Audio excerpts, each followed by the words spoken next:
نے بیان کیا اور ان سے ابو ہریرہ رضی اللہ عنہ نے بیان کیا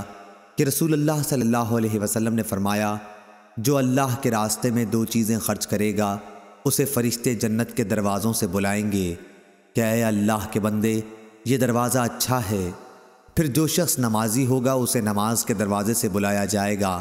جو مجاہد ہوگا اسے جہاد کے دروازے سے بلایا جائے گا، جو روزے دار ہوگا اسے باب ریان سے بلایا جائے گا، اور جو زکوٰۃ ادا کرنے والا ہوگا اسے زکوٰۃ کے دروازے سے بلایا جائے گا۔ اس پر ابو بکر رضی اللہ عنہ نے پوچھا، میرے ماں باپ آپ صلی اللہ علیہ وسلم پر فدا ہوں، یا رسول اللہ صلی اللہ علیہ وسلم، جو لوگ ان دروازوں میں سے کسی ایک دروازے سے بلائے جائیں گے مجھے ان سے بحث نہیں، آپ یہ فرمائیں کہ کیا کوئی ایسا بھی ہوگا